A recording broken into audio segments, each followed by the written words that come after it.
చిన్న కొండ ఒక పెద్ద కొండ ఎక్కుతుంది. చూసారా జగదీష్ ఎలా ఎగతాలు చేస్తున్నారో. ఇంక ఈ షాట్ అయితే లాస్ట్ షాట్ కి కంటిన్యూషన్ అనమాట. బేబీ రెసిపీస్ సెపరేట్ గా చేయడం కుదరట్లేదు. ఎవ్రీ షాట్ లో వాడు ఏం తింటాడో చెప్పేస్తాను. అలా చెన్నై నుంచి తిరుపతికి 3 hours అనమాట. రీచ్ అయిపోయిన తర్వాత లక్కీగా అమ్మ ట్రైన్ లేట్ అయింది. రేణిగుంటలో దిగిపోమన్నాం. జగ్గు కలెక్ట్ చేసుకోవడానికి వెళ్తే మేము ఇలా డాన్స్ చేసుకుంటున్నాం అనమాట. ఎవరు మరి గీత ఇక్కడ యాక్చువల్ గా మమ్మల్ని చూసి రైల్వే స్టేషన్ లో అందరూ నవ్వుకున్నారు కూడా. ఇంకా మేము వెళ్లే టైంకి తిరుపతిలో ఎంత రష్ ఉందంటే చెప్పలేం అసలు. యూజువల్ గా VIP అలాట్మెంట్ ఉంటుంది అనమాట. సో మెయిల్ పెట్టేస్తే నెక్స్ట్ రోజే అలోకేట్ చేస్తారు రూమ్స్. అలా మేము చాలా మందికి అలోకేట్ చేపించాము. బట్ ఈసారి మాకే రూమ్ లేకుండా పోయింది. 24th కి దర్శనం అయితే 23rd కి వెళ్ళిపోయాం అనమాట. ఇదైతే SVI హోమ్ స్టే వాళ్ళ ఫ్రెండ్ దన్నమాట.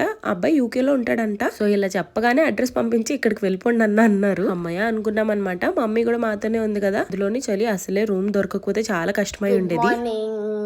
మెడమిక్ సోప్ ఇచ్చారు ఫ్రెండ్స్ అండ్ చిక్ షాంపూ కూడా ఇచ్చారు ఫ్రెండ్స్. పొద్దున్నే లేచాం, పాలు కొడదాం, పలుదాం. ఇప్పుడేమో పైకి వెళ్తాం. రాంగ్ ఎస్టిమేషన్, తిరుపతిలో చలి చంపేసింది. గుడ్ మార్నింగ్ గోవిందా అయిపోతుంది ఈ రోజు. Good morning Govinda.